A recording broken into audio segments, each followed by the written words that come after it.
Hey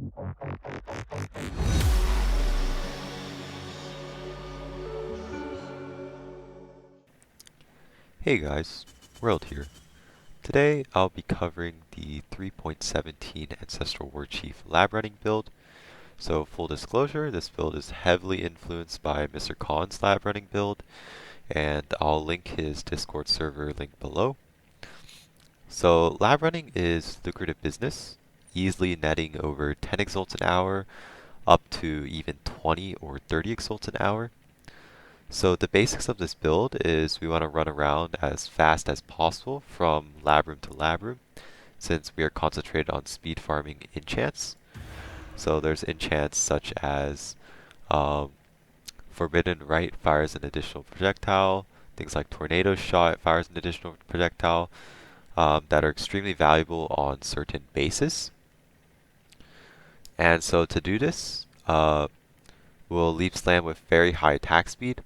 And we'll also use Chainbreaker to get rage generation to gain massive movement speed. So to cover gearing, for our armor, we will use Starkonjas. What we want here is the dexterity, attack speed, the evasion rating, and also life.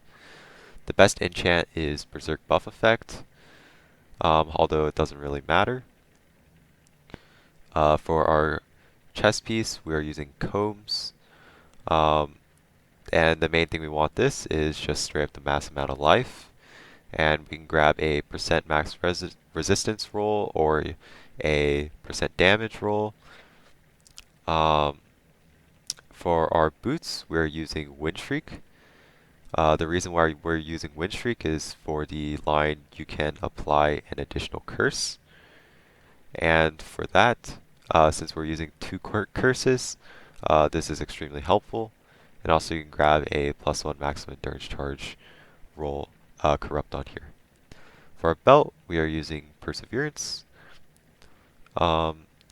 This is mainly for the attack damage and onslaught, which is pretty nice.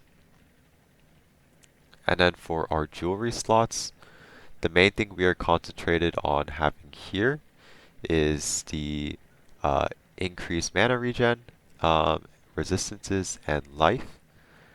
Not much else on here matters. You will need one intelligence roll, I believe. This is why I have this ring. And for our gloves, we are going to essence craft our gloves with an Essence of Insanity. For socketed gems have 16% more attack and cast speed. This is because we will be socketing our leap slam into our gloves. We also have two setups for our weapon swaps. We have a running setup and we also have a killing setup. So for our running setup, we use a Bright Beak along with a Red Blade Banner. The Bright Beak is just for the super high attack speed, and the Red Blade Banner is for our Enduring Cry uptime. For our killing setup, what we want is just a very high PDPS two-handed axe. What is very important on here is you want to craft chance to deal double damage while focused. This is extremely important, and this will give you a ton of damage. For our jewels, what we want is a Thread of Hope with a large ring. And this is mainly to pick up damage nodes. We also want a Watcher's Eye with phasing with haste and fizz damage using Pride. You actually do not need the physical damage while using Pride. You can just use phasing while affected by haste. I really think that phasing is very important. And we also use a Survival Secrets. The main thing here is Flasks gain 3 charges every 3 seconds while they're inactive. This guarantees that you'll have all of your Flasks up by the time you reach Izaro. And the last thing is you want a Lethal Pride with Akoya. and this will override Unwavering Stance and turn it into Chainbreaker. And what Chainbreaker does is it gives you rage generation. And so for our gear, we wanted to buff mana regeneration rate because it also buffs our rage regeneration rate. Alright, I'm going to cover the flasks that I've used in this build. These can change, vary on your preference, but these are what I use. So I use a life flask with the instant recovery mod.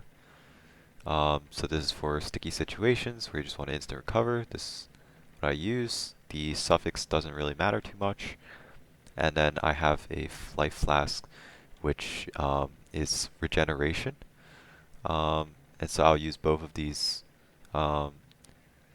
And so for our damage flasks, what we use is a Lion's Roar, a Jade Flask. So what this does is it buffs our evasion rating, and because we're using Perseverance, it's based on the lowest of armor and evasion rating, so this will buff the evasion rating up.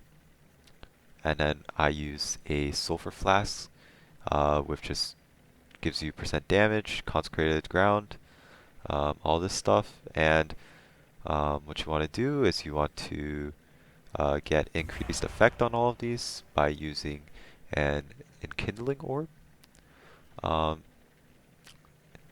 And so you see I have all the increased effect, and these are the flasks you'll be using within the lab.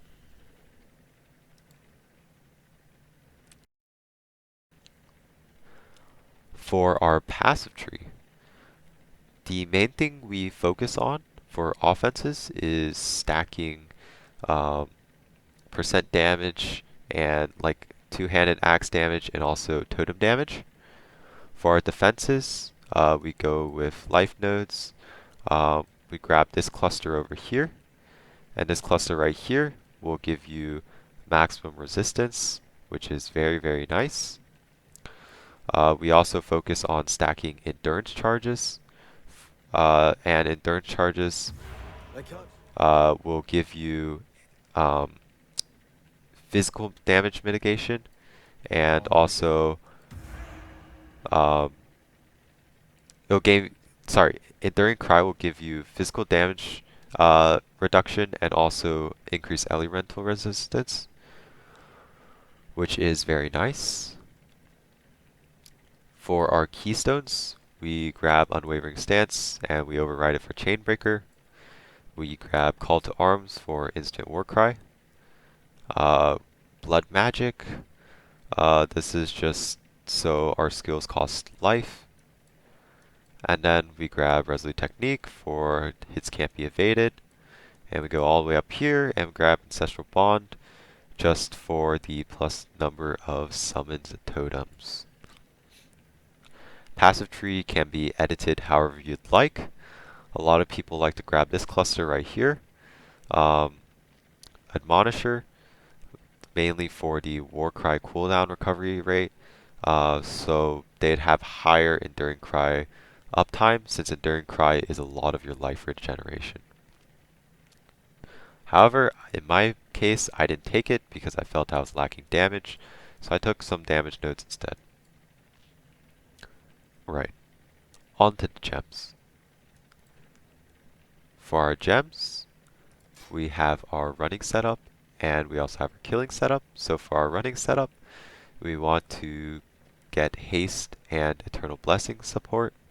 So the main thing why we use Eternal Blessing is because we took Blood Magic, and this forces us to use Eternal Blessing. This is a change in 3.17. In our shield, we use a cast and damage taken level 1 with a Molten Shell that is level 10. These levels are very important. And then we use an increased duration support. And for our killing setup, we will use Ancestral Warchief linked with Multi-Strike, Brutality, multiple totems, close combat, and melee fizz. For our helmet, we have a Dread Banner along with Poacher's Mark, and then we use an Ancestral Protector linked with a Culling Strike. For our gloves, uh, we will use Blood Rage along with Berserk and faster attacks linked with Leap Slam.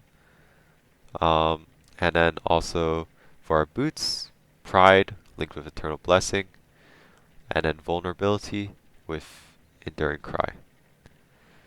So if you also get a supported by faster attacks in your gloves, you can take the faster attack support out of Leap Slam, move your Enduring Cry into your gloves, and support it with an increased duration support.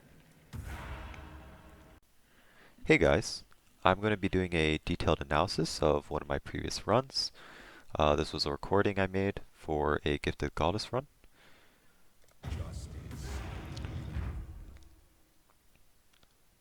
So you can see here that we are switching to our running setup. You can tell by I have haste here. And so we're going to turn on haste. And we're just going to run as quickly as possible. Well, we're just going to leap slam as quickly as possible to the next room. And we're going to do this room by room.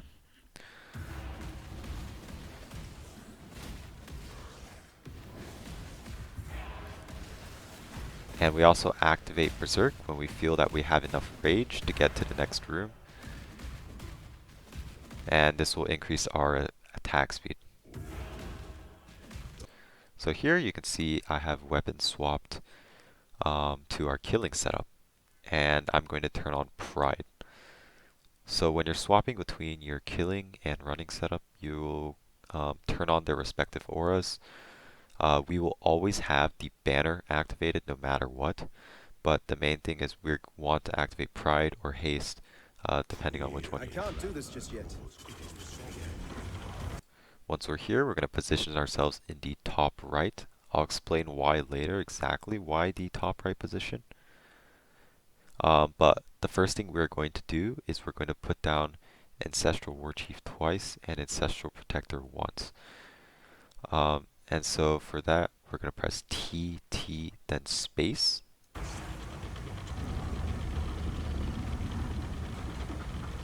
So T, T, and space. After this, we are going to activate our Blood Rage. I put this on Q. We're going to activate Berserk and Focus. As soon as he comes up, you're going to run straight past him, since he'll usually do a slam or some sort of leap towards your totems, and so you're just going to run straight past him. And while he's doing his slam or leap or whatever, you're going to curse him with Vulnerability and Poacher's Mark. So you see here, Vulnerability, Poacher's Mark, perfect. What is happening here is your totems have taunted Exile, so Exile will always face the direction of your totems, and his backside is completely safe. So what you want to do is you want to hug his back pretty much. You're going to stay right behind him, and this will also help you avoid this move he does right here where he spews out green stuff. By staying right behind him, you're too close to him for any of these to ever hit you. And at this point, we're just going to chill behind him for the rest of this fight.